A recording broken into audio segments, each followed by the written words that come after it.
In the news, President Tinubu to present 2024 Supplementary Appropriation Bill to National Assembly.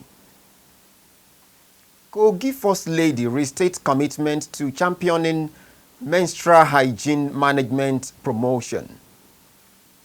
Spain passes amnesty law for Catalan nationalists. And in sports, Super Eagles head coach told to approach South Africa game with winning formula. This is the MLC TV Global News, reaching you live from the city of Lokoja, the confluent state of Nigeria. I am Joshua Adenoy. Thanks for joining us. President Bola Tinubu has promised to soon present the 2024 Supplementary Appropriation Bill to the National Assembly. The president disclosed this while addressing the joint sitting of the National Assembly in a meeting to mark the Silver Jubilee of Nigeria's Fourth Republic in Abuja. The president pleaded with the Senate and the House of Representatives to continue to collaborate with his administration to build the country on the path of sustained progress and development. President Tinubu had on January 1, 2024, assented to the 28.7 trillion 2024 appropriation bill passed by the Senate. The 2024 budget was 1.2 trillion higher than the budget originally proposed by the president to a joint NASS session on November 29, 2023. The federal government has initiated the free distribution of gas cylinders as part of its effort to promote clean cooking energy, with a goal of converting at least 1 million households to clean cooking gas by 2030.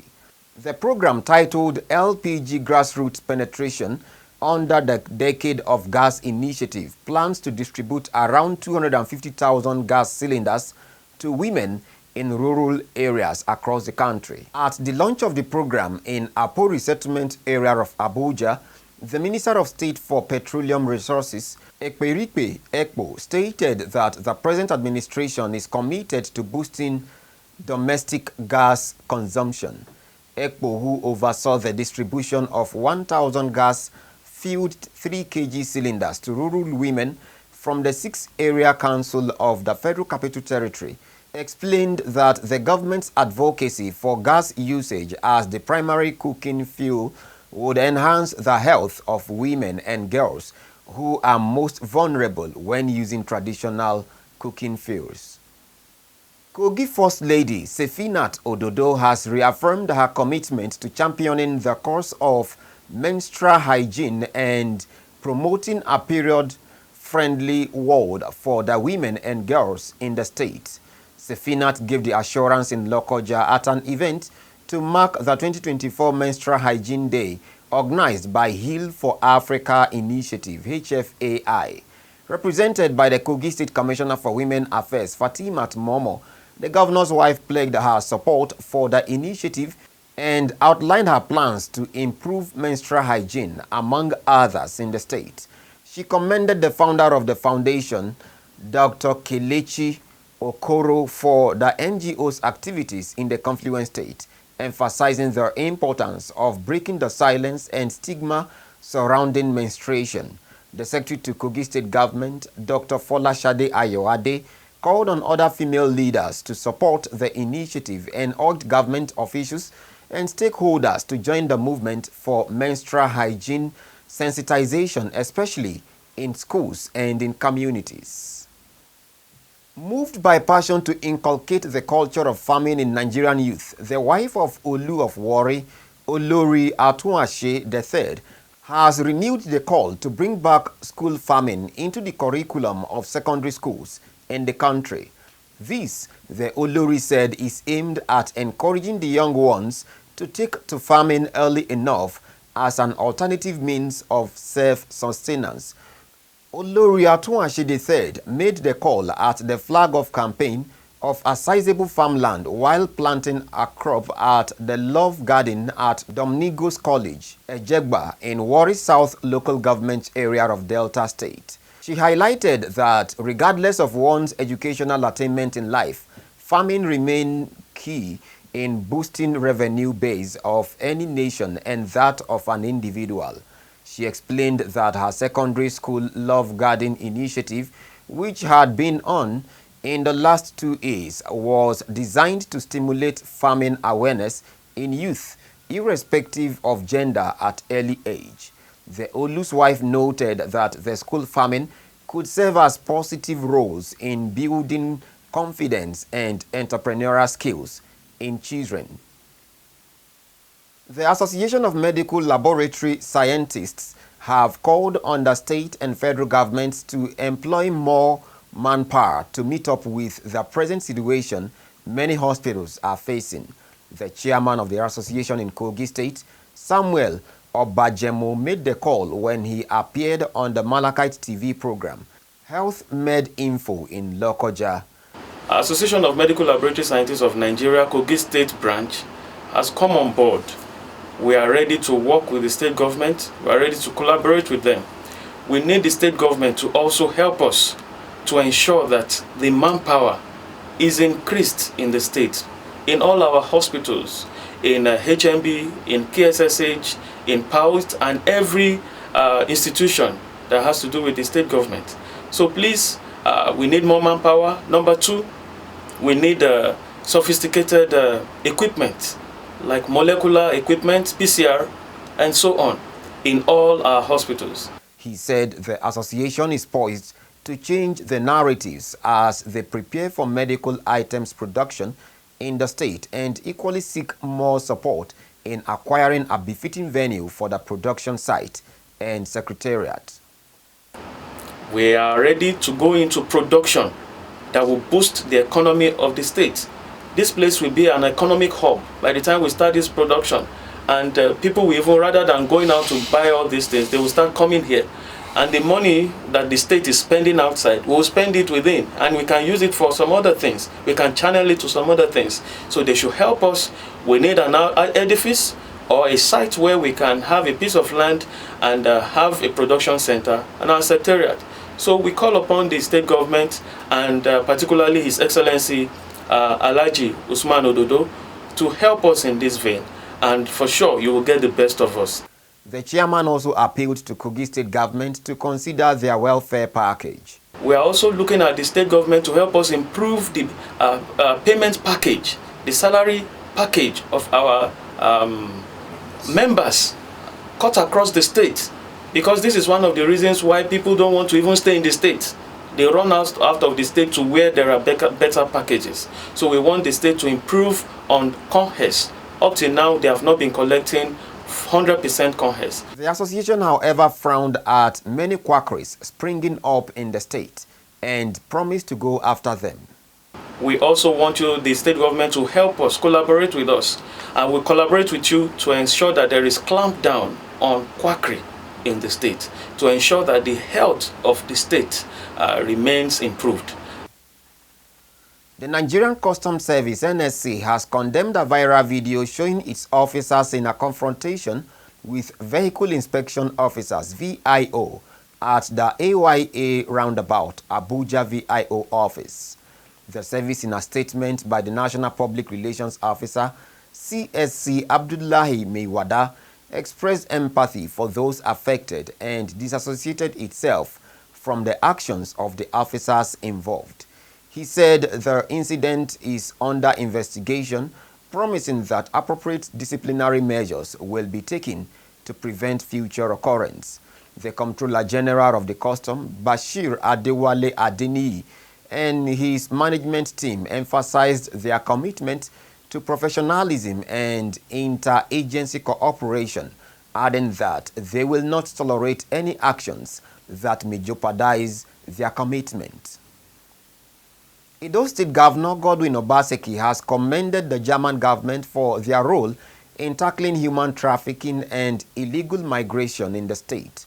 Obaseki gave the commendation while receiving a German delegation from the Ministry of Economic Cooperation, led by the head of cooperation at the German embassy in Nigeria, Susan Skoldes, who were on a courtesy visit to the governor in Benin City. He noted that their support and partnership contributed immensely to the success recorded in nipping the scourge in the bud. The governor, who called for improved partnership, said his administration has put in place programs to discourage youth from illegal migration and to redirect their energies to other productive endeavors.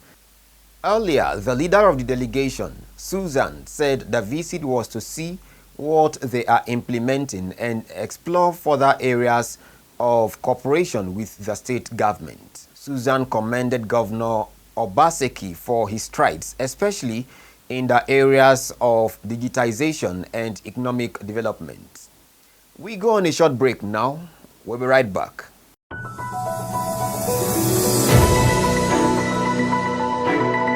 Malachite TV Online is here. For your timely and reliable news that reaches you fast with the breaking news, choose MLC TV. Get human interest stories right here on MLC TV. With entertainment, sports, business, culture, tourism, and fashion news stories all featured on MLC TV. Not forgetting political and current affairs news, state and federal government and people's matters will be discussed regularly on MLC TV. MLC TV, your one-stop online destination for unbiased, accurate news, entrepreneur ideas, and youth matters to the rest of the world. MLC TV, reaching everywhere, informing everyone.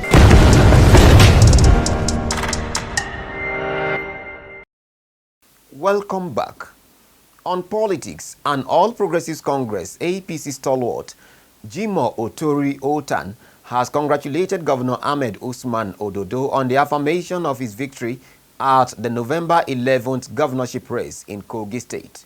OTAN, in a congratulatory message he personally signed, explained that he knew from the onset that the opposition were embarking on an effort of futility, describing the last governorship election in Kogi State as the most free and fair one ever.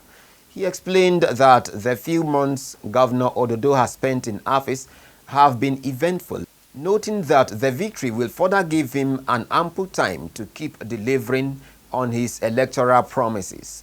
OTAN enjoined opposition parties to put aside their political differences and join hands with Governor Ododo to take Kogi State to the next level. Kogi-born seasoned broadcaster Pastor Halimat Salihu has congratulated Governor Ahmed Usman Ododo on his overwhelming victory at the Kogi State Election Petition Tribunal sitting in Abuja. Pastor Halimat, while reacting to the victory, described Governor Ododo as a light set on a hill that cannot be quenched, emphasizing that the people of Kogi State overwhelmingly voted for him during the governorship election. She praised the judiciary for not being swayed by emotions and sentiments as displayed by the opposition during the legal tussle. Pastor Halimat added that within Ododo's short time in office, he has initiated laudable programs and policies to the admiration of all in the state and encouraged him to continue in his good works. She prayed for continued strength, wisdom, and sound health for the governor and his cabinet members in piloting the affairs of the confluent state.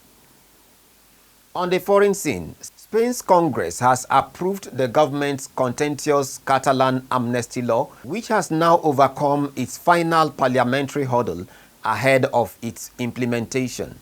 The law seeks to withdraw pending legal actions against Catalan nationalists for separatist activities, including a 2017 referendum and failed independence bid. The law received the backing of a narrow majority, with 177 lawmakers voting in favor and 172 voting against. The amnesty law has spent 6 months in Parliament since the Socialist Party PSOE of the Prime Minister Pedro Sanchez presented it.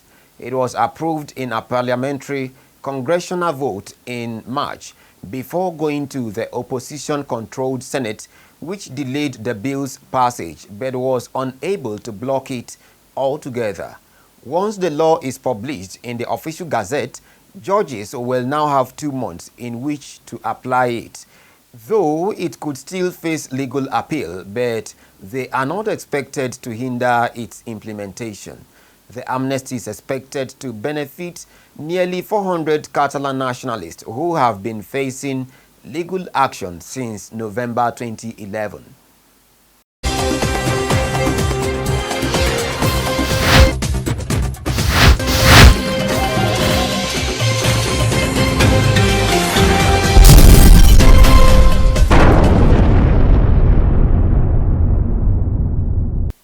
In sports, former Golden Eaglets head coach Nduka Obade has admonished Super Eagles head coach Finidi George to approach the 2026 World Cup qualifier against South Africa with a winning formula.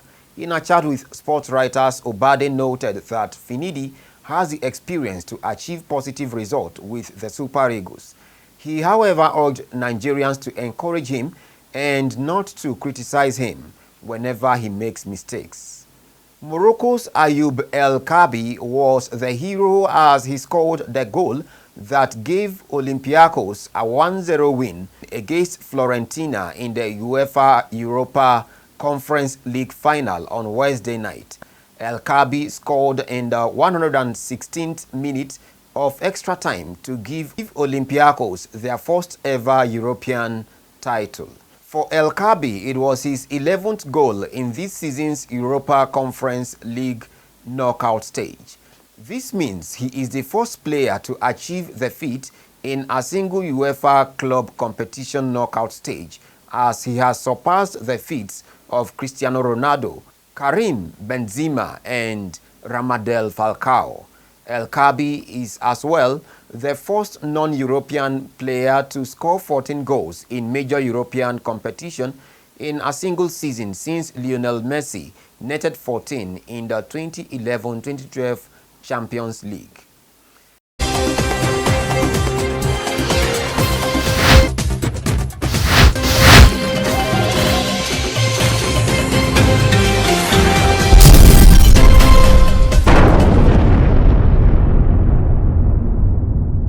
And that is the size of our news package for today. Do support us by subscribing to our YouTube channel, Malachite TV.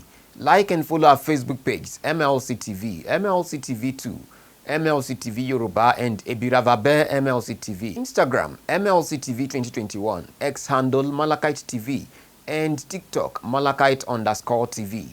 For your event coverage, appearance on any of our programs, contributions, comment, advert placement, or sponsorship, please call or send SMS to any of our numbers displayed on your screen. Join Malachite TV online on weekends to watch our various programs. Saturday 7 p.m. Political Arena, Sunday 6 p.m. Women's World, 7 p.m. Kakanchebira, Monday 9 a.m. The Opinion, and 9 p.m. Senior Citizen Alcove. It's Malachite TV, reaching everywhere, informing everyone. Please continue to be a brother's keeper to build a happier and better society together. I am Joshua Adinoy. Thanks for watching.